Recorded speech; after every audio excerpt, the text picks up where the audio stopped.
You know what I mean? And that go back to my pops, saying, yeah, you set your mind to it, you can believe, do whatever you set your mind to. You are listening to the Artist King Podcast. I am your host, DTM of DeltaTangoMike.com. The Artist King Podcast features artists, entrepreneurs, and business coaches who share their knowledge, expertise, and resources to provide insight into the ways we can find our own personal success with our creative talents. Father, artist, muralist, educator, curator, mentor, and I could go on and on about Brian Hebert because I first met him a long time ago. Today, you get to learn what Brian is all about. And number one is family and community. As executive director of the Arts Clayton Gallery, Brian has made it his mission to organize and empower the arts community. Hello, Brian. How are you doing today? I'm doing great, Dan. How are you? Oh, man, not too bad, not too bad. I've been enjoying life, living the art life, and now we're here to find out what has Brian been up to. Let's start with the beginning. Tell us your name and where you're from. My name is Brian Hebert, and I am from Los Angeles, California. Oh, Brian. Go ahead.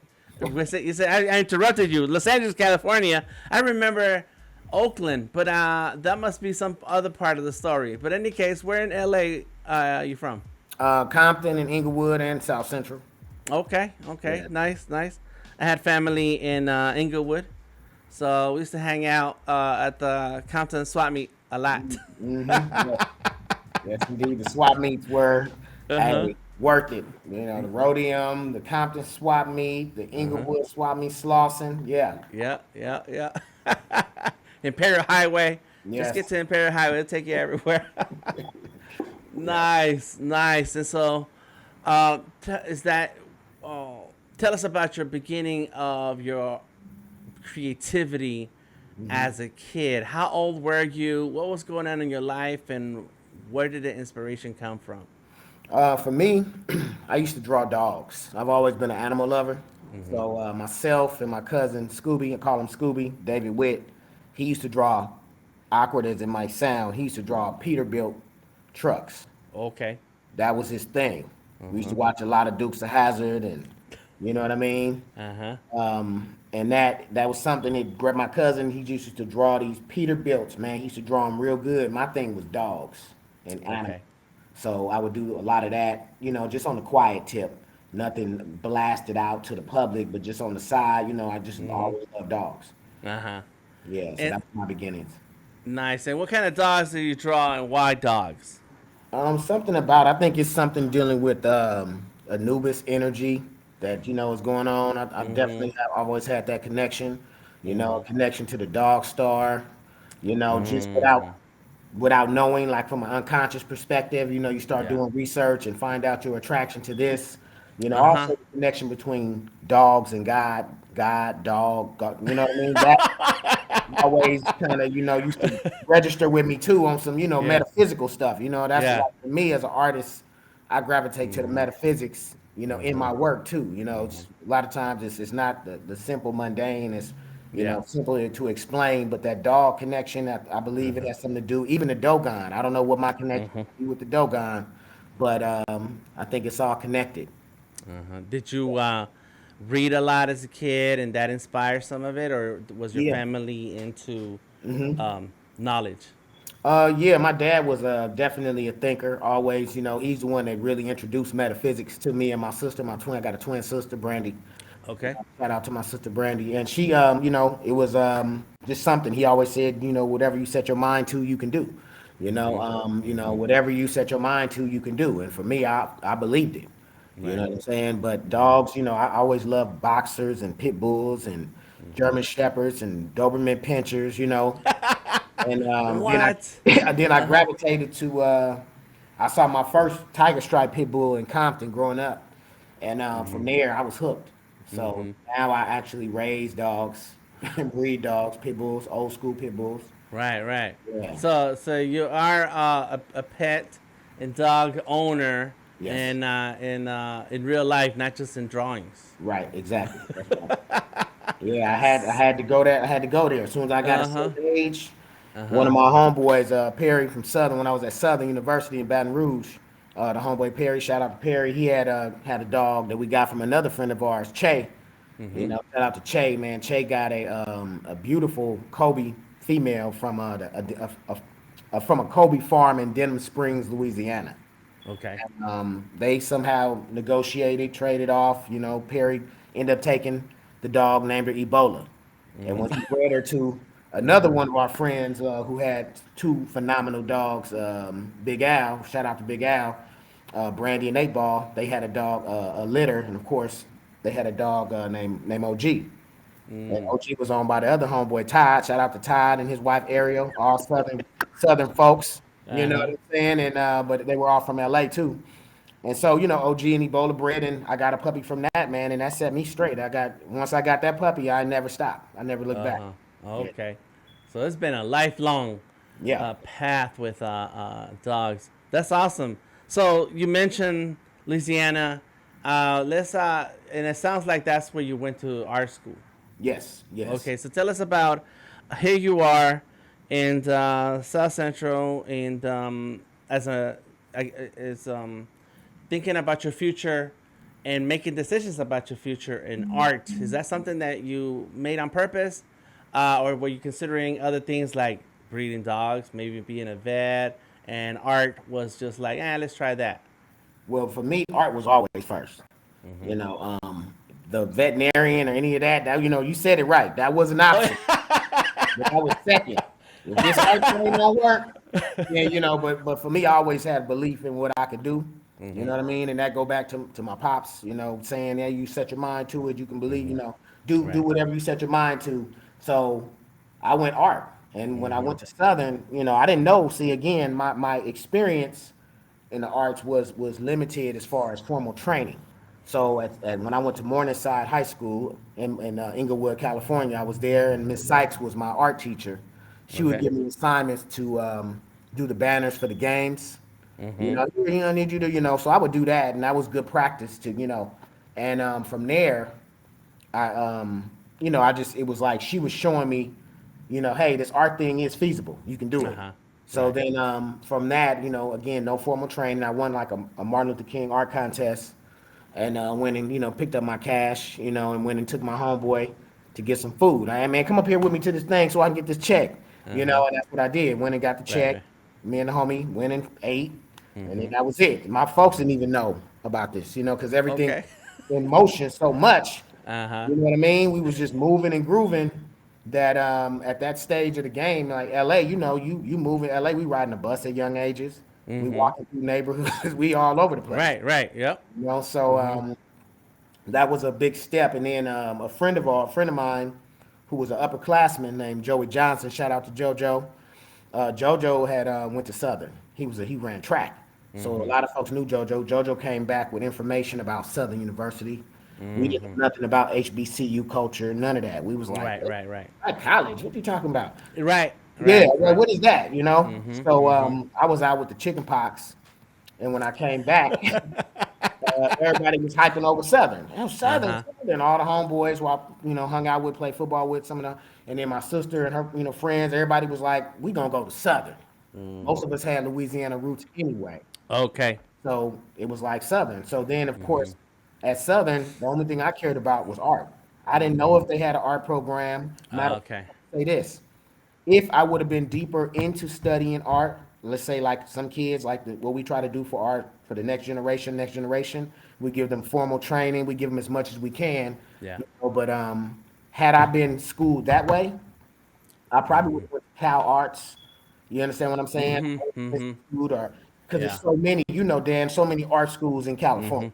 UCLA, dope art program, everyone. I mean, Cal State Long Beach, so I would have went there instead. Like, oh, let me go here, but that would have been a huge mistake. So I knew it was some divine intervention in there because I didn't know Southern had a strong program. And the program was so strong, Dan.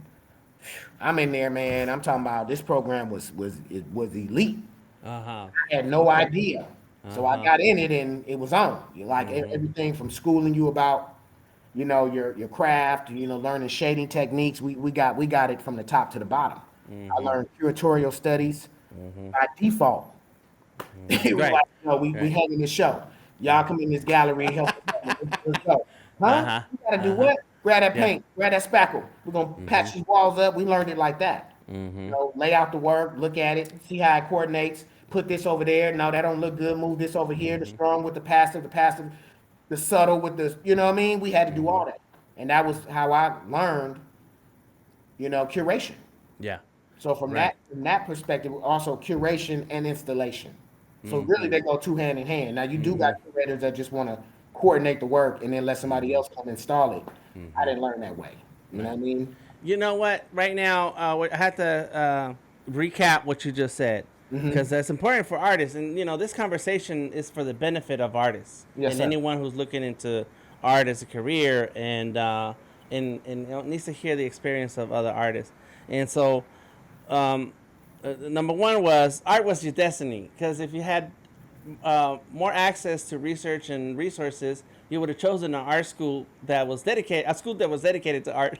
Yep. Yeah. And so you went somewhere that was still strong with art, and so you're following your destiny. There was no way out of it. No way. But two, the what you just finished saying was not only did you learn the techniques and fundamentals, but the curation aspect of it is community. Artists learn their craft and we understand our fundamentals and we have to do it ourselves. It has to be I can't draw for you. You have to do the drawing yourself. Yes. But you don't exist by yourself. You exist in the community of Mm-hmm. arts, of Yes. artists in the world, and there's something that you must say with your art that others or something that you want to say with your art or whatever. There's a message in your art somehow that others Mm-hmm. are going to be able to see, and so the curation aspect of it is very necessary in the education of an artist so that we understand that we are in a community and no artist makes it on their own Right. without the community involvement. And so the way you said it, I was like, wait a minute, we gotta touch on that for a second. Mm-hmm. Yeah, I mean, and you're right, man. Everything you just said is about community. Mm-hmm. You don't have, and I think the exhibition component inside of a gallery or a space where you're going to show work, that Mm-hmm. becomes the community representation that the group, the community of artists come together in. Mm-hmm. Sometimes artists, you got jury shows where artists don't even know each other. Right. I've had invitational shows I put together where none of the artists knew each other. Mm-hmm. But I knew, I got such and such in this show, and they meet the night of, and then what a great way to build, right? Right. Right. That's why I think I don't take none of that for granted. We're gonna have a show up, so we can Mm-hmm. all talk. You know what I mean? It's really Yeah. almost disrespectful unless you got some other important business to not come to your exhibition. You know what I'm saying? Real talk. You Of here, course. Right. come to your show, and in that way you meet because every exhibition in which you're involved in, you're going to learn something. You're going to meet some folks. That's why we That's go right. to exhibits. It's communal. So you was That's dead on. right. Right. And your success is gonna come by the connections that you make, by the relationships that you build. Yes, You indeed. know, your collectors are gonna be people who like your work, but also like you. Yes. Yes. Yeah, yeah. You And find so your audience. that, That's the only way you find your audience. yeah, How do they know they're gonna like you unless they see your work and talk about your work? mm-hmm. So a lot of times we miss out. For us, it's a shame, but like when you show a piece, man, you might show that piece once or twice. Mm-hmm. Mm-hmm. Does that mean that you put it in the closet when you get home? No, you keep showing that piece. That's right. Yeah, Yeah. Mm-hmm. Put it up on your wall. yeah. Don't let me walk in your house so you don't have art on your wall. Oh, man, I look at people strange. I go to somebody's house and I know, what's wrong? Oh, we don't have any. I'm like, man, y'all, but especially the fake Yeah. ballers. Everybody want to be balling and Gucci Oh boots. man. Mm-hmm. But and that's fine. You do what you want. But man, what an art at? Yeah, yeah. Let's see the art. Yeah, let's see the art. And okay, so back into the school years and the school days. Mm-hmm. So you got your groove on with your art, and did you know then that this is it? This is the kind of career you're going to have, and you're going all in on it.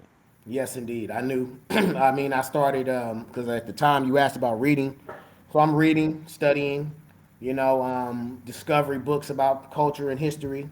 looking at art, books about art. We're studying art over time. We're looking at arts and humanities, so we're looking at a lot of, artists, art periods in history. We always start with you do a little small segment on Egypt, then you do a larger segment in Europe, and then you come into Americas. And it's all like okay. And as you're learning, where I was going at HBCU, they didn't just run through Egypt and Africa. We stayed there a minute and Right. went to other Yeah. indigenous cultural expressions that help strengthen, like I got into the Dogon. Like, oh man, I didn't know they were that amazing. Got into, different, the Oshobo school out of Nigeria. You know, we got into so much of this stuff. So you start to see even in rural communities in the South.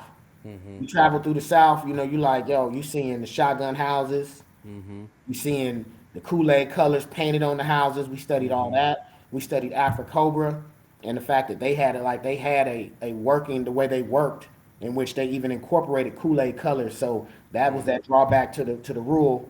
And you in the rural South driving around, you lose direction, and you like maybe you got relatives down there. If you really know Mississippi, Louisiana, and you driving through, you're gonna see ornamental bottles hanging from some trees. You know what I'm saying? Some metal sculptures that all are symbolic and representational. That's how they really like they ran into Thornton Dial and Lonnie Holly and these guys, even the quilts of G's Ben. They was discovering these folks in the rural South, and they were like, "Whoa, this work is phenomenal."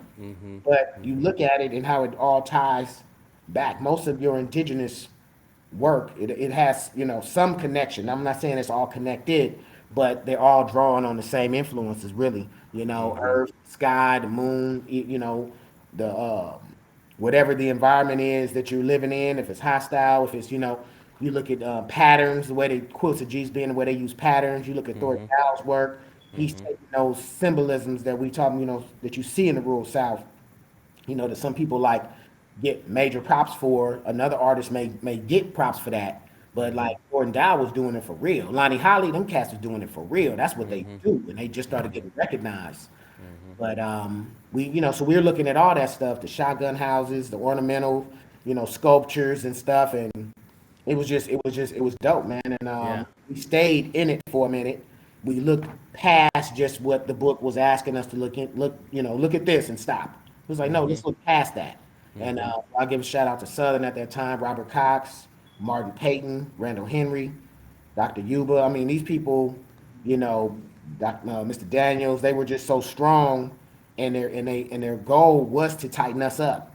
And then it made me realize when I finished how, hey man, you start an art program. I'm not saying it's easy, but if you got the right people in place, man, you can get a program going. It could be, you don't have to have millions of dollars to do it. Just some resources to get some stuff started. Yeah. But these cats wasn't working with a lot, and they had a lot of us, man. They got us going. So that's a lot of culture, deep into the culture, not just the art and saying I'm gonna draw a stick figure. It's like there's meaning behind these images. Yes. There's stories here, and lots of history that deserves to be told. Deserves to be told, yes, sir. Dang. Yeah, man. I mean, even just the learning how to conceptualize. 'Cause there's a difference. It's like when you listen to music, right? Like if you like live music, everybody live music. For me, I love a band like that writes and composes their own music. Right. I just really respect that. Now, I don't mind a cover band, but when I make the comparison with visual arts, Yeah. are you a renderer or are you a composer? Dang. And that's a conversation we really never really have. See, it's one rendering is what we all learn. That's a part of learning. Like you learn how to draw faces, you know how to draw figures, Mickey Mouse. landscapes. Yeah, you dealing with shadows, what still life, all that works, and it helps tighten your skills up. But what the art game don't teach you is how to conceptualize your own piece. You know what I'm saying? They can't teach it. It's more of an introduction. So you introduce that to students, and they like, oh, now I know how to conceptualize my own work. I have no fear with putting my own ideas in this work. Are they going to ridicule me? Or are they going to let me be me? And you got to just take it and be yourself, and then they'll come into it later. because the test of time is that you keep on going. Somebody said, "Ooh, I don't like that piece," and you gonna stop? I'd be like, so, you know what I Yeah. mean? Now I could take the criticism and say you Uh-huh. should have tightened that up a little bit or done this, and you learn, you add that to your game plan, to your repertoire, and then you grow. And then each time you go, so Southern, they didn't play that. We had student shows. You had to earn your way into the show. Mm. You couldn't just say, "Oh, I got some work that I was doing in class. Let me in." No, man. Robert Cox, shout out to Mr. Cox. He didn't play that. He Uh-huh. was shut the nah, not in this show. Uh-huh. Get that up out of here. Yeah. I respect that. I truly respect that.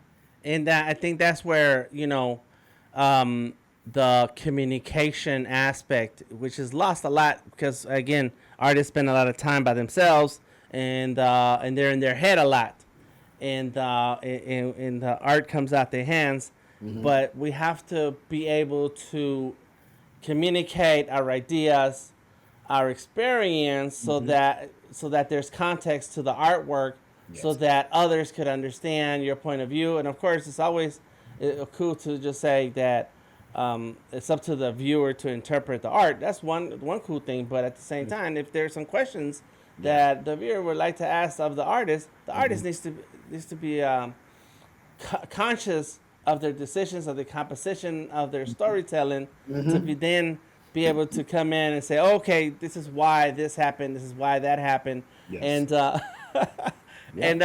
and I'm gonna tell you a funny story that I think is funny. I was at the High Museum once, and I happened to come across a group of people that are doing the tour, and then this the tour guy is like, yeah, so the so and so artist painted this, and this is during their blue period. I'm making it up. I can't remember what they said, but it was something related to a color period.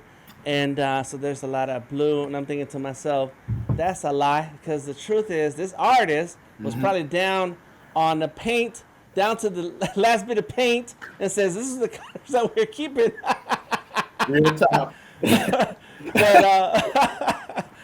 but it's about what did the artist say? The artist could probably bring excitement, more interest, and context when they're able to communicate. And so, don't just bring a picture. You're gonna have to tell us about the picture. You're gonna have to tell us about what's going on, what are we looking at, and why does it merit to be in the show.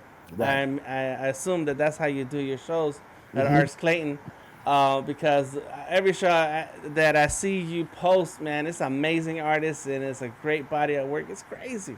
Thank you, man. I appreciate that. That definitely is the process. I love helping artists. You know what I mean? I think it's a responsibility for us as art leaders, yourself, myself. You got a platform. All our other art leaders out here, Tisha Smith and Ren Dillard, Ralph Ren Dillard. Folks that are making moves. My man, Eugene Bird. I mean, we got some cats out here that's all, you look at Zucot Gallery, Anaje, we're art leaders in this, right? So as an artist, I just, for me, I just feel like looking out and setting things up for other artists to eat, get paid, or just have opportunities to grow is what we should be doing. Doing our own thing too, but also setting it up, like, providing Yeah. those opportunities, because regardless, they come to you. Yeah. People come to you, hey Dan, I got this opportunity. You're like, well, you know what, I can't do it, but I know an artist that can, Right. Exactly. right? Yep. Now you didn't help somebody get a gig, so that helps them, to push forward, Yep. And so when it comes to exhibitions, everybody wants to do a solo, but then my question is like, so what is the show gonna be about? Right. Like, I don't know. And then you say, okay, well, go think about it, Uh and then huh. come back, and then we'll continue from there as far as a conversation. What work do you want to show? You're not showing random pieces you did. Like, I did my grandmother, I painted my grandmother, I painted her dog, I painted my foot, I painted the cat, and then say, let's do a solo show. No. You wanna put in more work than that to express everything you just said as far as the what's the conversation. It's like you're gonna write a book, right? If you're gonna write a book, you're not gonna write random thoughts of Dan. You know what I mean? And if you Right. do, them some serious random thoughts of Dan that make everybody want to read it. Right. Right. You might title it, hey, my life as a art, whatever. My Right. life is art, and Right. it's just the I whole like that. yeah. My next show is gonna be Random Thoughts of Dan. Random thoughts of Dan. Yeah. And I bet it's funky because that's how it's gonna be something funky Right, coming to that. right, But it's just good. And most of the time artists are thankful because they're like, okay, I didn't never thought about that. right. They Exactly. go Yeah. home, they hit me back, hey man, I got an idea. Okay, well what's your idea? And then we go from there and build it, you Yeah. know? Yeah. There's I was talking to Dawood Hmm. Anyawile many Yeah. years ago during the Hmm. other session of Artist King. Yeah. I did 100 episodes of Artist King podcast. They're on Hmm. iTunes now, and so I was talking to Dawood, and he was telling me about his time in art school, and that that his teacher Hmm. kept bringing up the fact that Dawood's art style is very messy, and he kept telling him, "You need to clean it up, clean it up, clean it up." And eventually the teacher got tired. Hmm. And one time he was talking to Dawood about his art, and he says, "You either dr- clean up your artwork and make it neater, or that's gonna be your art style." And Dawood said, "Okay, that's gonna be my art style."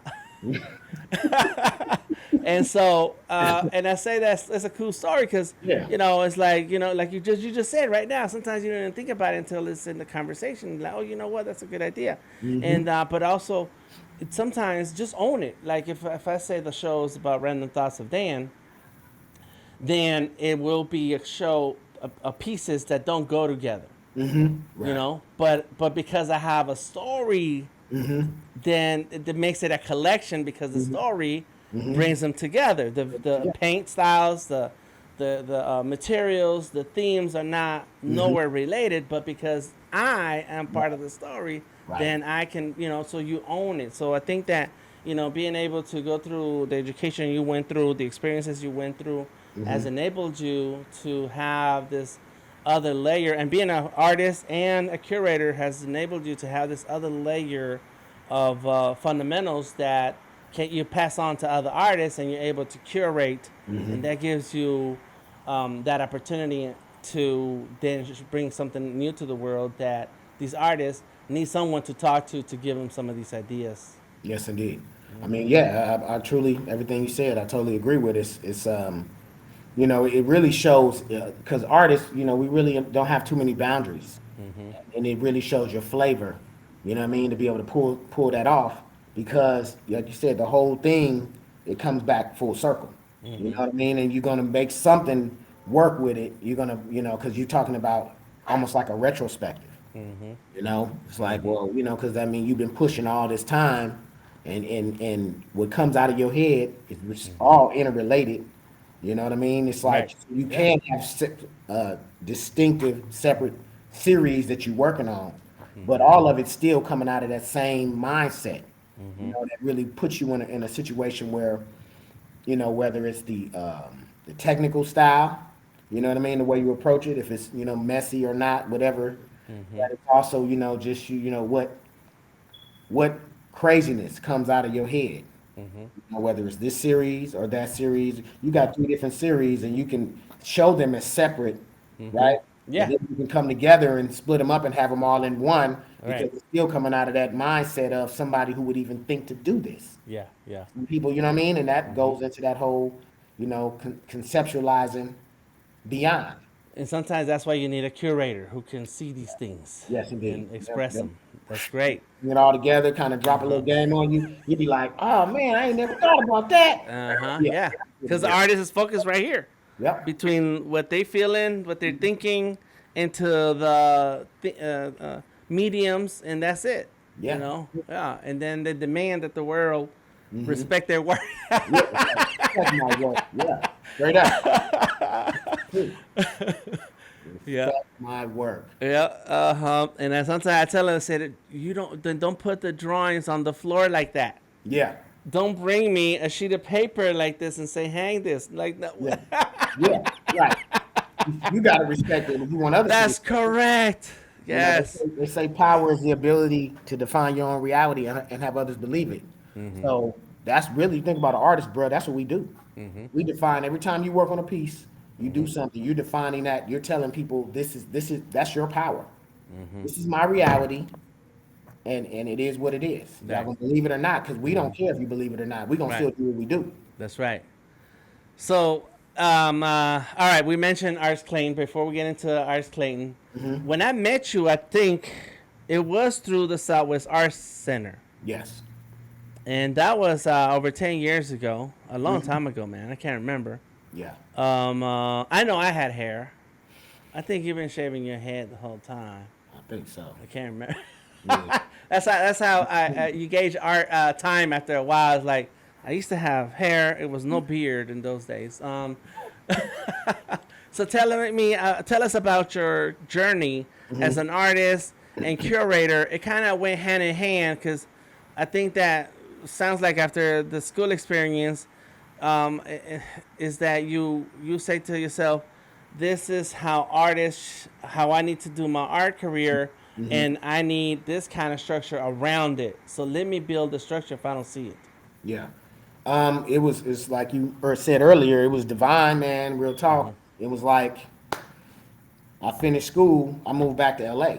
Okay. You see me in my at the time, the lady I was dating became my wife. She was from Pasadena, but she went to Southern as well.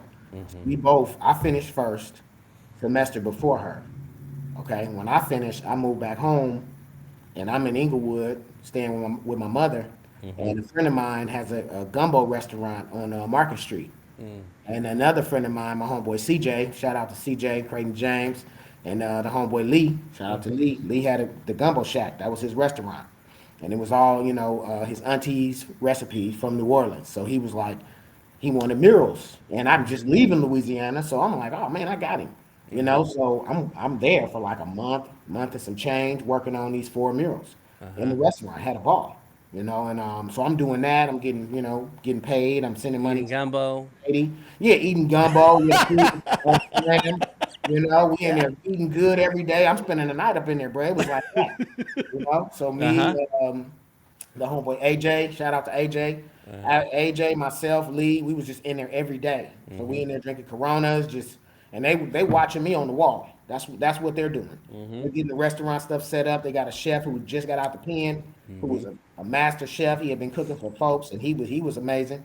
So everybody's in there. His auntie's there showing the chef how to hook the recipes up, and I'm just doing that, man. And that's really my focus, And I get my bread, and I shoot, cash down to my lady. I end up working at a place it was called Vista Del Mar out in Culver City, Mm-hmm. like a level 12 child development center. So Okay. I get up in there shortly after the mural projects when I stopped doing that. And I'm working with youth, so I'm having a ball. I'm working with the recreation therapy department. So they let me do art instruction. I'm doing little Nice. therapy sessions with kids and drawing contests. They gave me they gave me a little they gave me a card, for flax. I had a little card I can go buy Uh huh. with. I'm going up there buying sketchbooks. The kids love it. Yeah. Yeah. You win the art contest, you win a Sprite. Oh my God, thank you so much. Right. Right. So I'm doing that, having a ball. Had my got married, had my daughter, me and my wife, so at this point, I go get my lady. We, bring her down. We start setting up shop. We just living. So she's Mm-hmm. working for Disney. You know what I'm saying? I'm Mm-hmm. working at Vista and Mm-hmm. have my daughter, and then shortly after have my son, and then we decide to, get up and we go to Atlanta. That was always the plan for us anyway. Okay. So she Okay. gets up with Turner, and then a friend of mine, a lady who passed away, but the family we love so much, they were the Harrison family. Mm-hmm. So Mrs. Harrison, Mr. Harrison, they're our homegirl Monique Harrison. Shout out to Mo. She lives here, Atlanta native, and her mother plugged me in with, she bought a piece from me back in the days. Mm-hmm. Six, matter of fact, we came down for the Olympics, and we Okay. were at a house in College Park. Wow. Mm-hmm. She brought one of my Ghetto Bastard pieces, the first Ghetto Bastard. That's that. She brought one of those, and Uh huh. okay, and so she was like, because they were art collectors, and she was like, Fulton County Department of Arts and Culture is creating a new art center, and they need somebody. They need a visual arts specialist. I was like, okay, we're coming to Atlanta anyway, so I applied for it.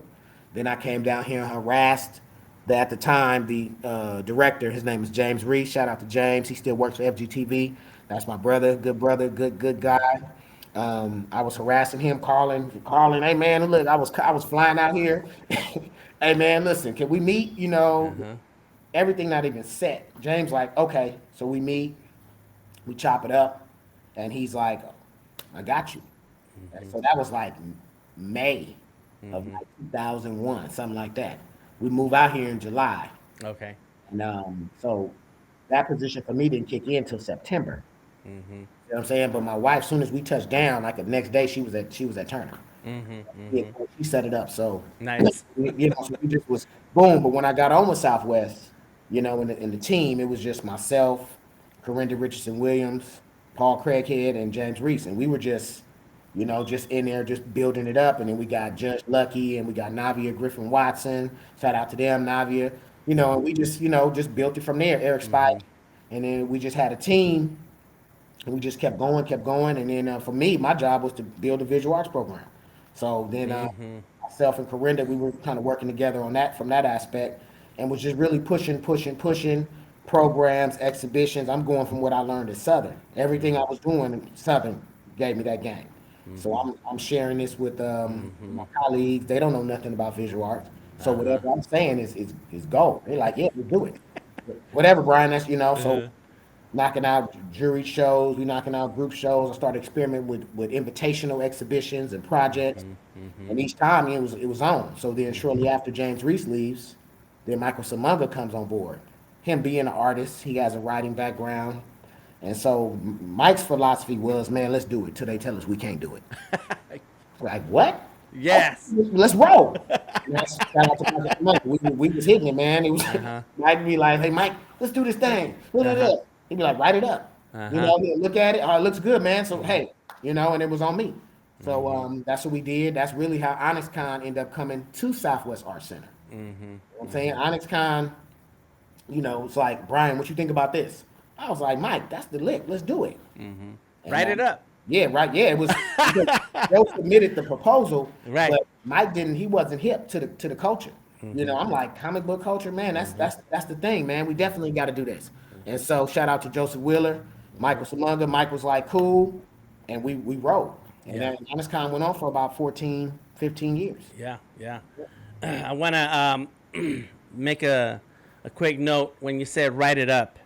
When this is another aspect of the business of art that artists need to get familiar with. The talent is one thing, but everything you're saying, like, that's the business. Yes, it is. You find a place to work and to build the arts community, and without that fundamentals of the business of art, then and the structures, the what do you call it, standard practices, and then there is no place for the art to thrive. Right. You have to have those things. And so when you say write it up, it means a lot. It means that you take this great art idea and you put it on paper, who, what, when, where, why. Yes. And then and make it make sense to the next person who can't see your brain, what's inside of your brain. Right. They have to go off of this thing that you wrote. And then the next person who approves the budget, the person who approves the location, the space, the venue, the resources, they have to be able to understand. And so, the business of art is as important as the talent itself. Yes. And so when you said that, it's like, hey, hold on, we gotta recognize that it takes a lot to do art, not just the talent. No, you're right, man. And to even expand on that, like when I came to Arts Clayton, one of the things that requirements, as executive director was being able to write grants, or organize ideas to get grants, something to that effect. And they said, have you ever written a grant? I said, at the time, my limit, I had never written a grant, but the thing that I had written was proposals, which are really the same thing. You know what I'm saying? It's just because of proposals, I had to lay out everything. Like you said, I had to, what's the budget gonna be? What's the concept? How many artists? How many this? How many that? And it, because basically I had a project back in the days called Bridging the Gap, and it's one in which I had visual artists and musicians. So visual artists, musicians, rappers, DJs, basically collab. So the visual artists from one side, and whether you were a musician, but mostly my target was MCs and DJs. You know what I'm saying? In the case, I had a producer or two out of Michigan, and so I wrote the proposal. Yo, this is bridging the gap. This is what it is. It's a exhibition project coupled with a all day arts workshops. So we had arts workshops from like 10 a.m., 11 a.m. to about 5 p.m. So I got a lot of artists, colleagues, and friends like Curtis McCarty. Shout out to Curtis to do a photography workshop. Alfred Conte, early days. Shout out to Alfred. He did a painting workshop. You know what I mean? I had all this documented. I had Dashiell Smith, master musician, just performed at Malcolm X Festival. He's partnered up with Malcolm Jamal Warner. He plays with also Musiki Scales and Common Ground Collective. Dashiell and Alfred Conte paired up, and their pairing, Alfred produced a painting. So some of this stuff we all documented it, but it's supposed to be I'm actually overdue on this documentary about it. But time dictates. You thinking I got Yeah. to do it now, time be like, nah, man, it ain't ready now. And I truly believe it because all those people involved are all blowing up in their own respects. So it's beautiful because with that blow up by each person, that sets the situation, that sets the pace for that sets the pace for to see their own growth and success. And so when I put that together, it's like, oh man, this was him. We in Conte's studio garage. Okay, Conte, you know what I'm talking about. Dash, me, the homeboy Brian Walker. Shout out to Brian Walker, another artist, videographer, photographer partner who was very instrumental in that project as well. So we had a ball, and basically after it culminated into a stage performance and an exhibition, and we had the gallery with the stage at Southwest. So it was perfect, right? That next Saturday morning, opened it up. I had kids sign up. They had to call and sign up, free classes, and they had to just sign up to get on the list. We had maybe our list was like up to 10 or 15 students. They had to sign up, and they did. So we had a group out of Michigan called Raise It Up Youth Hip Hop Awareness. And their whole thing was, teaching the youth, giving them an outlet through hip hop, in a sense, like therapy. So they get a chance to express themselves, they rapping, they helping to produce beats and stuff. So we had a group from Michigan that came out here. We gave them money to travel here to be a part of it. Bro, it was dope. Now, going back to what you said, write it up. Although I had never written any grants, but I wrote plenty of proposals, and that was one of them. And so one I actually sent to a group in LA called Trade and Row. Shout out to Trade and Row. Trade and Row supports programs and projects that you got going on. So they saw my proposal. I sent it to them some kind of way. I got plugged in with them. Sent them my proposal, and the lady, her name was Karen Pleasant. Shout out to Karen. Karen loved the project so much. I wanted to initially, Dan, I was trying to take it to LA. It was going to be a LA, Atlanta kind of project. But Karen was like, hey, Trade and Rose said, hey, since LA has plenty of arts projects and stuff for the community, would you mind taking it to Flint, Michigan?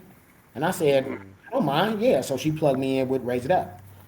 And then from there, we collabed. Natasha Thomas at Raise It Up, shout out to you as well. We got together, talked about it, and then we got them. I got Michael Samangas because he saw, of course, the write up, the proposal. He was like, okay, so that made him agree to send Trade and Roll, Raise It Up money. They got a charter bus, and they traveled as a group down to Atlanta for that weekend and had a ball. Yeah, so it was a lot of art heads involved in that project. People you see that was either in the exhibition or a part of the project, people that we know and deal with. But that was the early days because I was like '07, '08, something like that. And it was beautiful, man. But the whole thing is writing it up, making it make Yeah. sense, pulling it from your brain onto some paper. Yeah. Yeah. Is having that vision, having that idea, turn it into a big vision, and Yes. then being able to communicate it. Oh my God, that's amazing, man. Yes, sir. Wow. Yeah. And so then how did you get the opportunity to do what you're doing now for Artist Clayton? Well, through years and years of working with so many people, man. Oh, it wasn't overnight. They didn't just Nah, snatch it. it was it's like you put in Years the and years. you plant those seeds, right? Mm-hmm. Because I've come to this building before, you know what I mean? Okay. So I knew about it because I don't stay that far from it. But I was actually I left Southwest Art Center and I was doing some independent curatorial projects. And part of that was before I left Southwest, I had met and connected with some brothers and sisters in Havana through my homeboy Perry. Perry hooked it up. He was like, "Man, you gotta go, man. You got to talk the language to him because you not speaking Spanish, but art language, like how we set all this up and all that." So they had their own collective gallery studio space out there, and so at the time, it was kind of funny on getting out there, but being that we're in the arts, we don't have no problem going. You know what I'm saying? That's Right. the thing. So we did a show here in Atlanta at the Southwest Art Center Gallery as well as Gallery 992. Shout out to Kebby Williams, Rajnia. And Yeah. I was helping them with their space at the time. And so we had an extended show from Southwest to Gallery 992. And the Cuban brothers and sisters, they couldn't send their work. Was no way. How we gonna get their work? Oh man, it ain't no way, right? So I was like, okay. So then time passed. Still had the idea when we need to take it to them. So that's when I left Southwest. I'm doing some stuff. I'm working with the Robert W. Woodruff with Clint Fluker over there. Shout out to Clint. He, put me on, and I helped them do Black Kirby. John Jennings, Stacey Robinson. I initially did brought Black Kirby here in like I don't know what year that was, but I brought Black Kirby down here because I met John prior to Honest Con. I met John Jennings. Shout out to John Jennings. Shout out to Stacey Robinson. I met him through a show I did called it was called 86 to 88. Show celebrating 2 golden years in hip hop. So that's how I be getting into the interesting 2 golden years in hip hop. I had 3 years. I'm like, no, Uh-huh. 87, 87, 88. So 86 to 88 is what it is, right? Uh-huh. Had Radcliffe Bailey jury the show. So folks was like, how you get Radcliffe Bailey to jury your show? Wow. White folks in the game. Brian, can I ask you a question? How did you get Radcliffe? And I'm like, I just asked him. Right. It wasn't no like I tempted him with a carrot or nothing. Shout out to Radcliffe Bailey. Uh-huh. Much love to Radcliffe. Prayers to you, Radcliffe, right now, man. But he came to the show. He brought his son and daughter, Cole and Olivia and Cole, when they were young, and to the show and announced the winner. And the winner of that show that night was Alfred Contact. You know what I'm saying? So Stacy, John Jennings was one of the artists in that show. That's how I met John, not in person, but just through communication. Years later, we ended up bringing John got at me about the show called Black Kirby, and we did it at the Southwest Gallery. It was a beautiful show. So when I left Southwest, Clint Fluker, who's a big he's into Afrofuturism, and Dr. Clint Fluker, he's an artist. He was one of my art students for a little while, and amazing. He just got on with Emory. Shout out to you, Clint. And Clint wanted to do Black Kirby at the Robert W. Woodruff. So they hired me to do that. So I was independent and just working with them. We did it. Boom. It was great. It was for the Planet Deep South conference that happened. From there, I ended up going. I traveled a little bit, and I ended up going to Cuba, connecting with some brethren. I finally met everybody in person, and we had a great time. I took my son down there. Me, him, he was graduating high school, so I was like, you know what, let's go. Let's go to Cuba. Me, my son, Dio, shout out to Dio, and Perry. We went out there, had a ball, made the connections, came back home. Time passed. We went back to Cuba. And when we went back, we took an exhibition with us. So, I had everybody pack up their work, Dr. Lyles, Danny. Man, it was like, it was Lucius Smith, Sadaji. So we had artists, Sesai Ross. We all grabbed our work. I was like, look, man, don't be grabbing no big old paintings. We're going to make it as simple as possible. You know what I'm saying? I'll tell you how I Yeah. got it. Perry Brooks, my partner, he lived in Baton Rouge. Perry had 2 drawings that were framed in black frames, basic black frames, but decent, right? When he's coming through Tampa, from Louisiana into Tampa, the security somehow made him take all his drawings out of the frames. You talking glass, wire. What? Basically, he just had to throw them frames away. So he rolled up his drawings and he brought them anyway, right? He's like, man, I have some. What happened to your frames? We meet up in like Tampa in Florida, and we're all getting on the same plane. He said his stuff got, they took it. I was like, man, that's crazy. Okay, we got to figure this out. All right, whatever. So we smash out. We get to Havana. When we get to the Jose Marti, big shout out to the Jose Marti and all my partners in Cuba, Yomir, all y'all cats. 10, 2 plus 2. We get down there, and Yomir, because we were staying at Yomir's dad's house in his Airbnb. Fidel, shout out Fidel. You know what I mean? We staying at Fidel's house. Yomir has two black frames, identical. And you know how that is, Dan. Oh, You're gonna have frames that fit my drawing size. Two what? drawings, Dan, not one. Yeah. We was like, Dang. dude, we knew like you got to recognize that kind of stuff. I said, man, we right where we need to be. Straight up, it was divine, bruh. And I was like, so that just was more confirmation of, you know what I'm saying? And somebody else may hear that and say, oh man, that's just coincidence. Ain't no such thing as coincidence. Straight up. So that was God. That was a sign that we were where we were supposed to be Yeah. at the time. So, you know. Wow, man, and that's a cool, amazing story, which brings back the destiny. Like that's your destiny. There's no way out of it. Yeah. Like you could have turned your back on art and said, I'm gonna be a vet, and Yeah. Yeah. next thing you know, there's paintings of dogs all over your vet office. Yeah. Yeah. You Because know, you can't get away from it. can't get away from it. Yeah, You can't- yeah. Huh? I'm a believer that it's like paint or die, or you know what I mean. Create your art or die. Right, Like right. if you're not gonna do it to me, I'm not myself completely if I'm not doing what I'm supposed to do. Yeah. You know what I'm saying if I don't touch that pencil or that brush routine enough, then I'm not gonna be as balanced like I need to be. I'm gonna be more Right. frustrated and stressed, and I don't deal with that. You know what I'm saying I'm gonna do what I gotta do to keep myself balanced. And before we even talk about ours Clayton, uh, what we've been doing, and I didn't know all this about you, because it's not like you're out there bragging, but it's, it appears that you were setting up the opportunities for you yourself to continue to be in the art business, in the art culture, the community, and by building the opportunity, you weren't waiting, sitting in your house, and these folks gonna have to recognize my talent, right? You're Right. not, Yeah. you know.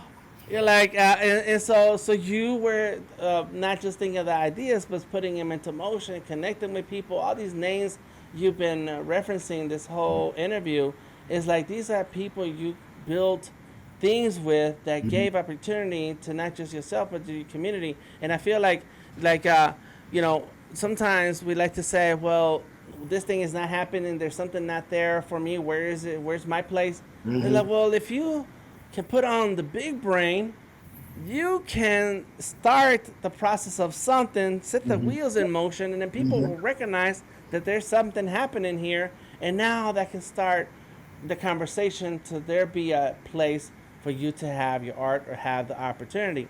You didn't just sit back and say, well, I'm not curating right now because ain't nobody paying me to curate, so, and like, nah, go ahead and make some moves and international to Yeah. Cuba. Yeah. Straight up. And we didn't have no budget. We did that on our own. Folks dug in their pockets. Yeah. We did like when you set up a travel arrangements and all that. We had like about 9 people go with us. We got everybody set up in a place. We took some elders with us that just wanted to go to Cuba. And, we took the artists. We had one that was an elder, Dr. Lyles. And we went out there, man. We was like, yo, we doing this. And so it wasn't like we had no grant or nothing. Nobody was like, I'm going to donate this money for you guys to go to Cuba. Right. So what you just said, Dan, again, you got to create your own opportunities. Because if you don't, basically, like, nobody's going to believe in you until you believe in yourself. Right. And then you say, Exactly. well, how do I test that? How do I show I believe in myself? By doing what you do. You just do it. So you're gonna do it. You're gonna create that piece. You buy your canvas or your masonite or your wood. You know what I'm saying? You got you versed in painting, so you know how to use whatever media you're gonna use. Your acrylic, okay. If you don't know how to do it, go learn how to do it. Practice. Get your skills up. Okay, cool. Trial and error. And then it's like, man, I'm finna knock this piece out. Well, it ain't gonna knock itself out. You better get to it. You know what I mean? And that's really it. Because if I'm waiting for the High Museum, if I'm waiting for some other gallery or place to do it for me, museum. Man, please, I be waiting around, bro. I be sitting in the house sleeping on the couch with my sucking my thumb, talking about Yeah. "Well, ain't nobody called me. Job ain't Right. knocked on my door yet. Man, Right.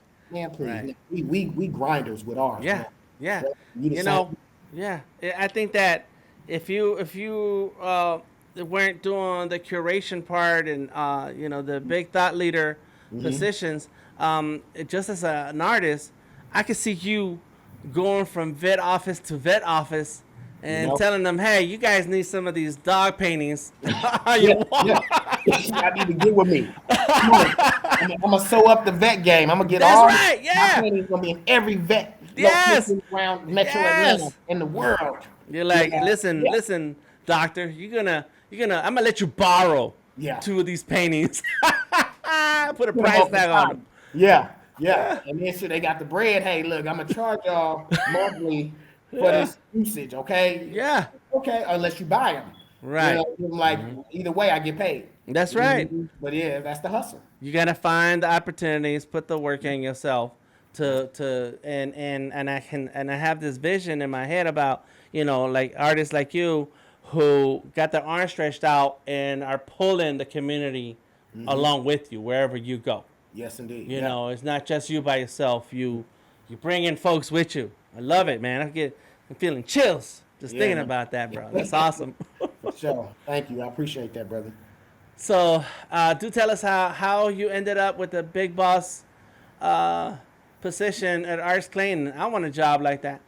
Well, man, it's crazy because it'll be a phone call one day. Hey, Dan, Yeah, right. what you doing? Oh man, I ain't, I'm doing this, doing that. Well, you interested in this? Yeah, it was like that. It was like I got a phone call, and they said they were looking for a new executive director. The former director was about to step out, and so it had been 30 some years for her. Shout out to Linda Chrissy. She it was her time. So as I came in, basically everything they needed, I had. I had been doing for so long that it was just my time to step into a role in which I could take it further. Because even at Southwest, most people thought that I was the director of Southwest Art Center, but I just took care. I was a director, or more or less arts education coordinator. I handled visual arts. I handled all the visual arts coordination, and that's my lane. So I don't want to do this other stuff. I just want to focus on art. Right. So coming here, it just so happened that everything that I did at Southwest, man, is what I needed to do here, and through other programs, because I work with City of Atlanta on some stuff as far as I've done plenty of panels to decide, grant panels. Should this organization get a grant or should they not? I've done that with them. I've done it with Fulton County. So just different stuff. We painted the first murals at the dog park in South Fulton County. Me and homeboy Dana Gray. Shout out to Dana Gray. Yes, Dana Gray. That's how And I then, met you. That's yeah, how I yeah. heard about the Southwest Art Center. Yes, indeed. And then also, because it was, yeah, because Dana brought me to, you guys had a show at Vantage Point Studios, right? And Yep. you and Yep. Yada, shout out to Yada, and Lord Yada. we came up there, and that's I met y'all both, and boom. So I still talk to him, still talk to you, you know. That's And then, right. yeah, and then we when we once we basically connected that way, myself, Dana Gray, Buana Jackson, and Michi Miko. Shout out to Michi and Buana as well. We painted the first mural at the Wolf Creek Amphitheater. Okay. It was like this little small wall. They wanted us to paint a mural, and this was all under Bill Edwards. He was like, "Hey, you guys come paint a mural." And we was like, "All right, all right, Mayor, no problem." At the time, even before he was mayor, Commissioner Edwards, no problem, man. We'll do it. He was just cool with, "Hey, man, y'all want to come do this? Yeah, you take care of us. We knock it out." And so all of us had, touching stuff, and I'm always looking out for everybody if I can. You know what I'm saying? But I'm gonna make sure I'm straight. But I'm like, hey, you come in, you come in, you come in. Let's do this. It's not just if you thinking strictly, and most artists, and this is the truth. A lot of us visual artists, we think solitary. We think just about Yep. ourselves, like we jaguars or leopards or something. You know what I mean? But reality, most artists, the artist community is like lions, y'all. You know what I mean? You need a pride, and you wonder how come this ain't happening. Well, a lot of times because you in a silo. You pull out of that silo, and you not just help yourself, help some other artists. Yep. You got influence, man. Even if it's mentoring, teaching something, don't just be like it's all about me. You know, like I'm not going to share the opportunity with everybody else. I'm just going to keep it to myself. If you think Right. that way, then you the problem right there. Yeah. Yeah. Straight up. Yeah. We got to think about individually. We have to think about what do I bring to the arts community. Mm-hmm. Now, what can the arts community do for me? Which Right. it will, they will do something for you. But what is it that you bring in? Yeah. What are you? What Yeah. is this about? Why should we care? Why should we care? That's the truth. I mean, Yeah. you know, we help each other, we build it, and everybody eats, you know, and it Yeah. continues to eat. You know what I mean? So many things we sit together as an art conglomerate, but take the egos out of the mix and just build ideas, Yeah. killing the game. Yeah. Yeah. Yeah. Yep. So So, so so so I, they you got the call, got you hmm out the bed, said I'll be there in the morning, and yeah. boom, here you So, are. so I came in and started learning the ropes of this particular space and organization. You know, getting to meet the board members because I have a board. You know, executive committee member. Shout out to Arts Clayton board of directors, executive committee as well. Lisa Barney is our president. So we just got to know them and what was going on, what projects we were doing. They had two big fundraisers here. Artie Gras was one of them, and the Island Vigil Golf Classic is another. And so these things were happening, so I had to get on board with those. That's outside of my scope, but I'm not no dummy. So I'm like, okay, let me find out how this go down. Boom, Yeah. let me get into this. So Right. we pulled them off and did this, did that, and a lot of it was that the community was needing was what I was bringing to the table, you know, as far as arts programs, you know, things that like the careers for the arts, you know, Clayton schools, they love that, they wanted that. Dr. Beasley, big shout out to Dr. Beasley, he's no longer superintendent. Big shout out to Dr. Anthony Smith, who's now the superintendent. But they both good guys. But Beasley initially was helping me out a lot. Dr. Wiley, and they were like, oh, okay, well, yeah, we that's cool. Careers in the arts. We had a docent program. We're still pushing that to teach, young art students their volunteer hours. They're like, I want to volunteer. What can I volunteer? Sure. Well, you can volunteer here. You know Uh-huh. what I'm saying? And so stuff like that. So the community was thirsty, you know, for that. If you've ever, you know, you've been to downtown Jonesboro years ago, it was very dry when it, you was talking about the arts. Arts Clayton had been sitting here, but it wasn't a lot of arts energy coming off of this building. You know, you saw a mural or two, you know, but you didn't feel no arts culture in the environment. So that's why I was turned off of just down here. I was like, oh man. So we at Southwest Arts Center building that up with a flavorful group of people, and we having musicians coming in every day. You know, people like Jennifer Holliday would come and rehearse up there. You know what I mean? Bob Miles would bring his band. So we had that flavor up there, man. It was like straight, like seasoning on that food. It was delicious. You know what I mean? So I Nice. didn't feel that here. So what my goal was to bring that flavorful energy here. So we had good people, but we needed to activate it. Yeah. And so the programs need to be activated. The consistent exhibitions that actually put artists to the test, challenge artists, you know, introduce artists, you know, and it wasn't for me. I'm like people talk about like color, yeah, you know, we represent the art, man. We art representatives, you know what I mean? You don't matter, you know, if you down and you good people and you an artist, hey man, let's build it, let's work together. And so they're like, oh, okay, well what kind of shows, you know, that I had to show them. I couldn't tell these people, I had to Right. show them, so I had to go in the paint real hard just to get this place. We started Instagram, you know, we had Instagram lives, Facebook lives, all connected. So we were doing something just to let the community know that we're here, and what the community was looking for, we were here to fulfill that. Yeah. Not because of a demand like that, but a demand of, oh, we can feel that. Man, I got, like you in a house with pictures of lemonade all over the place. Somebody said, man, I'm so thirsty, I would love some lemonade. Ah, well, you came to the right place. Here you go. Get your lemonade. He said, you Yeah. want some more? Man, I got about 50 pictures of fresh lemonade. What's happening? You want some more? That's what it was. All You know? flavors. I was like, dude, we got it. What's happening? I'm calling Jim Alexander, the original OG photographer here in Atlanta. Jim, what's up, Jim? Shout out to you. Different people. Big shout out to Jay Del Sart. She gave me a lot of insight and game. The wife of artist Louis Del Sart, who passed away a few years ago. A giant here in Atlanta. Louis was a great artist, but his work will live on. So I say is.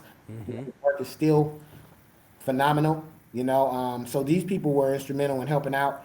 I met the board, and the board was very helpful. Altemies D's and Dennis Purse, and they were very instrumental in just getting me situated, and it was just about pushing the programs because I mean I could have just sat back, right, and Yeah. just had our regular routine once in a while exhibitions, made no noise, but the community would have been like, dude, you're not fulfilling what we're looking for. Like I had Larry Vincent, shout out to Larry with the Development Authority. They were like coming like, yo, we need to, our Clayton wasn't, we need, everybody was looking for, like, for example, the women of Clayton just did a art walk. So as we're planning our arts festival for September, October, doing Hispanic Heritage Month, the women of Clayton have a arts festival they're planning for Labor Day weekend. Okay. Leading up to, they wanted to do an art walk, so they recruited me to help with that. So sitting in meetings with them and giving feedback. The first art walk was executed this past Friday. It went very well as they get ready for June's art walk and then July. So, just tightening it up, and every month gets better and better leading up to the festival. So it went very well. So Clayton County had a beautiful art walk down here in downtown Jonesboro. And like I say, I did my part, but this is their project. So I also know how to, a good leader knows how to follow. You know what I'm saying? You can't just take over and be that person. What you need me to do? You need me to scoop cookies into the bag? Okay, that's what I'm gonna do. That's all I'm doing. Yeah. Well, you know what I'm saying? They said, well, can you do this too? Yeah, I can do that too. But I'm Uh-huh. not here to take over your project. Right. You know what I'm Right. saying? Straight up. Right. So it was dope. I mean, shout out to the women of Clayton. They executed it. Dr. Jackson, Rochelle, Linda, excellent guys. And it's going to get better and better each time they do it.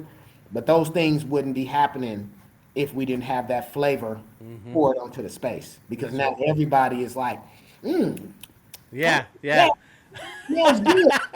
you know and that's, to me, that's what it's about. Yep. So myself partnering with Be Merry Events in our studio across the street. Shout out to Tammy Scott Dowdell. Much love to you, Tam. We been working together, putting things together, and working it first. Me and her were doing figure drawing art parties and academic drawing sessions, which helped stimulate the environment. So I knew once we got, put things together, everybody else would, because they were just waiting for the opportunity. Yeah. It's like everybody hiding. Yeah. Ain't no art out there yet. As Yeah. soon as some come out, it's like everybody coming out, and that's beautiful because that's how you build an arts scene and environment. Yeah. And Yeah. and I like that fact that there's a locale for arts in a different place. That's how I had the conversations with artists before, where they live on the outskirts. I'm in Tucker. Your Arts Clayton is south of Atlanta, outside the perimeter, and artists who live out in the outskirts, they're like, oh, I need to be in Atlanta for this. I need to be in Atlanta for that. And I'm like, why don't you build your community where you are? Yep. Because there's other people there, Yep. and there's other artists there. Yeah. Atlanta is huge and it's big. There's tons of artists and it's great, but it's like, man, think about your town. What is Right. going on in your side of town, in your community, that you can bring people together, and before you know it, artists will come out from corners you didn't even know they were there.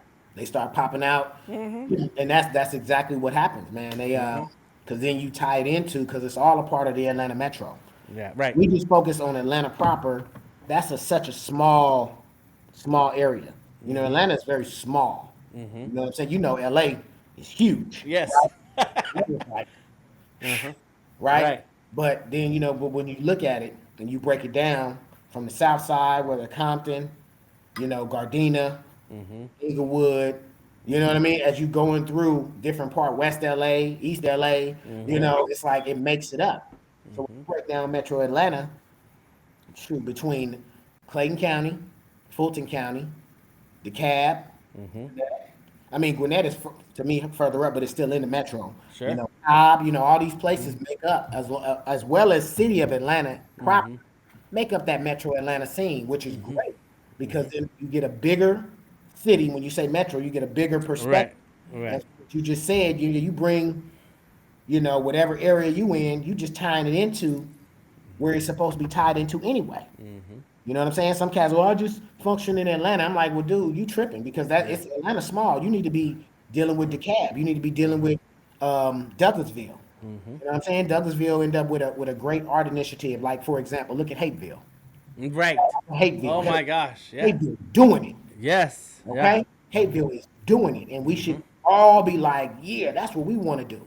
We want to build something like that. So our art scene, because you know what the arts do for a community, it stimulates economic development. Sure.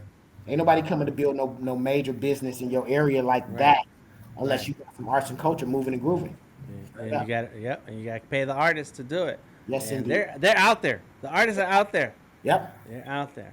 Yep. So before we go, can you tell us a bit more? I know you mentioned some of the upcoming things like the festival. Tell us more about what you got planned for Artist Clayton and for Brian, because we also want to know you, the artist. Oh What's yeah. going on?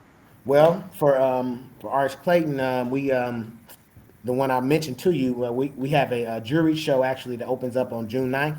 Okay. Juried by K. Joy Peters. It's for our artist members. So we're always at this point looking for artist members to join Arts Clayton.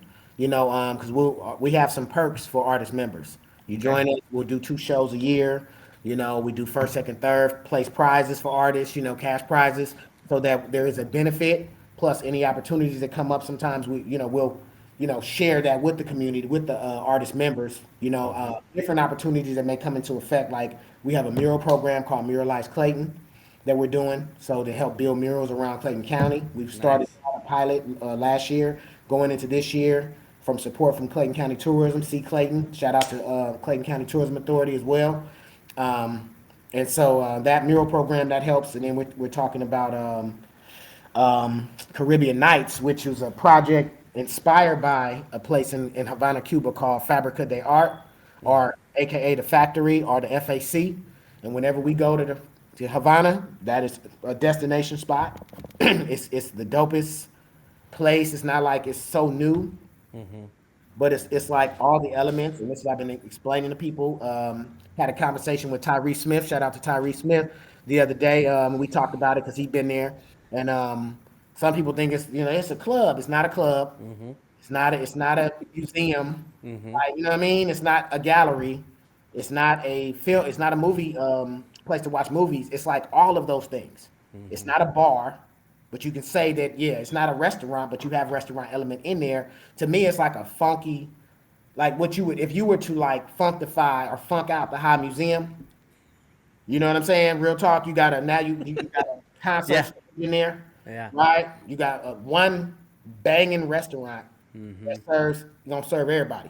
You got about 3 or 4 bars in there. You got a Wow. dance rooms. Uh huh. You got a cinema room where you can watch movies where they'll just have movies just playing out, playing, which to me I'm like film festival.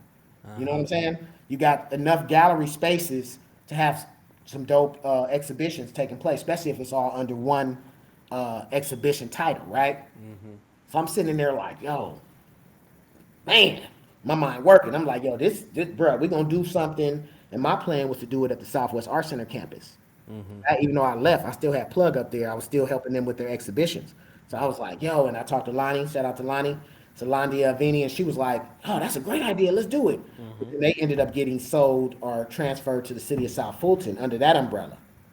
So while that was happening, the director, Parks and Rec director at the time, he didn't understand none of this. He was Parks and Rec. So dude's mind, and no diss to Parks and Rec folk, but his mind could not absorb art, what we were talking about. So I pulled it back. And then as I'm pulling it back, I wasn't even here. I get the phone call to come here, and I'm like, yo, Arts Clayton, downtown Jonesboro. Perfect. We're gonna do it there. And so it's basically a project. I took my team there in September, took 9 of my people down there, and we just to see, so they'll know the vision, like where I was coming from. And the whole team, we had a good time out there. We stayed like 9. Well, this time, I think we stayed 5 days, 5 or 6 days. But when we were down there, they got it. Okay, I get it. People, they got a better idea. And so this project is going to be an international exhibition and film fest, Wow. October 6th, which is it's going to be a 3-day festival. October 6th, an international film festival. It'll start here at Arts Clayton. We'll end that night at B Mary Events in our studio across the street. October 7th is a parade and street festival, vendors, food trucks, street performers, live music, right? We'll end that. And then on Sunday, we're doing a gospel extravaganza. Couple hours, 4 choirs, and have them kind of, Uh huh. rocking out, not too long. Sundays is tough. You can't be holding people time on a Sunday. Yeah. You know what I'm saying? But to back it up, we're doing a major gala on Saturday, September 30th at the Morrow Center, and it's our Caribbean Nights gala. It's basically just it's a fundraiser. All of this is a fundraiser because we're a nonprofit. You can go on our website, www.artsclayton.org, and donate money to us. We're nonprofit, so we always got our hand out. Always got our hand out begging. That's just what it is. Give us the to cash, to and we gonna collaborate. Get your hand out to yeah. collaborate. That's right. I need that big stuff, yeah, to collaborate. Plus, just if you just like what we're doing and you want to support, come on. Yeah. So all of this is to raise money and raise funds. So that's something we're pushing. Both will be very very successful. We're about to release the tickets in June. We have a special announcement we're going to make as a collaborator for this project. So we're going to sell them. We're going to sell all our tables, 30, 40 tables. We're going to sell them quick because of not only because the project is dope, but because our collaborator as well, it's going to be phenomenal. Now, mind you, we also doing a golf tournament on October 2nd at Eagles Landing Golf Course, and it's going to be our 19th annual Allen Vigil Golf Classic. Allen Vigil Ford Lincoln, that's the major sponsor behind that project, that fundraiser. So for anybody who'd like to play golf, get at me. October 2nd. Last year, WCLK came out, and I think they got third place. Okay. Big shout out to Morris Baxter and my man Kerwin Sims at WCLK. They came and represented. They came and represented. Okay, you hear what I'm saying? We got like Put it down. third place, yeah. Uh-huh. So if you're a golfer and you want to get out and you want to show people what you do, man, I'm telling you, come on out. This will be a great place. It's always a vehicle that you can win. That dude, you do that one shot. You know what I mean? I'm not a golfer. Yeah. Pops play golf, but I don't get out. You know what I mean? I'm Uh-huh. learning a little bit, but I don't. I stay in my lane. Dan, I don't be trying to claim to be this and that. You know what I'm saying? I stay in my Right. Right. Right. yeah. So, but that's coming up as well, and then we have a John Lewis quote exhibition coming up in August. So we ain't playing, man. And now the artwork for the Caribbean Nights International Exhibition, I got most of that work already. Out of Cuba, every time I went, I was bringing work back.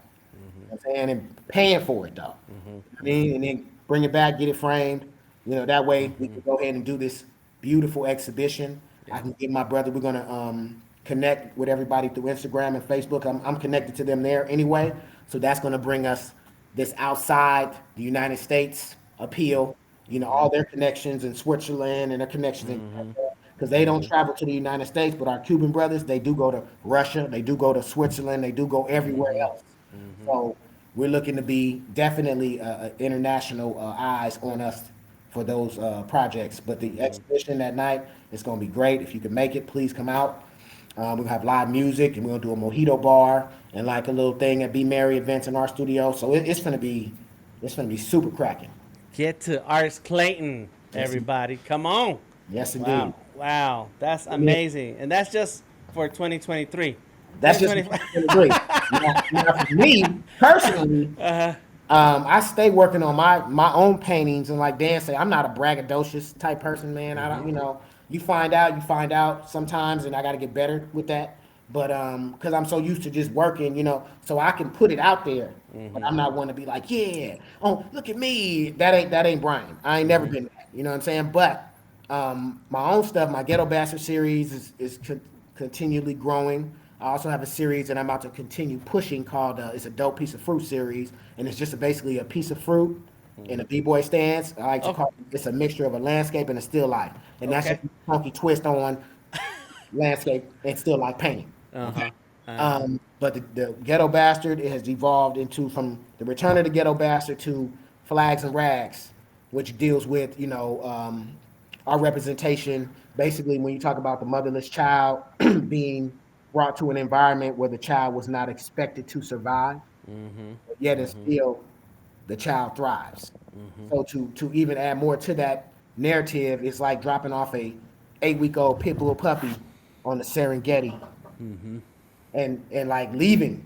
Yo, that puppy's probably gonna get killed. Oh my God. Leave, right? Come back 2-3 years later, man, and you land and you in the same place, and your lady might say, baby, I wonder if that pit bull puppy ever made it. And then y'all look in the distance. Oh my God. That's Sparky right there. Sparky carrying a king cobra in his mouth, running leading up to 5 dogs. Like, yeah, fool. You like this? You can't even approach Sparky no more. Sparky on a whole nother level. Uh-huh. But Sparky didn't die. Sparky didn't survive. Sparky thrived. Thrive. That's the ghetto Nice. bastard. And so Flags to Rags gets into colonialism and how the effects of colonialism has affected, the street gang culture. So when we talk about gangs killing themselves, but then you see, well, where they get it from?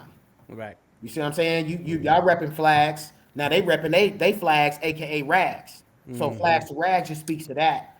You know what I mean? But that's boom, something that people who know they know. But that's an ongoing series that I got plenty of pieces for, so I keep going with it. Okay. And then as far as illustrations, I just illustrated a book for a young lady who's the youngest farmer in the state of Georgia. Her name is Kendall Ray Johnson, and her book is called I'm Growing Places. So I was the visual director as well as illustrator on that piece, and they're pushing it now. She's all over the place. She's been on everybody's talk show. Huge, and she's a beautiful young lady, and she loves gardening and farming. Her parents, shout out to Ursula and Quentin, they're on it. So check that out. But Kendall Ray Johnson, you can catch her. We Grow Culture is on Instagram, but and I'm illustrating another book right now for a singer by the name of Myrna Clayton.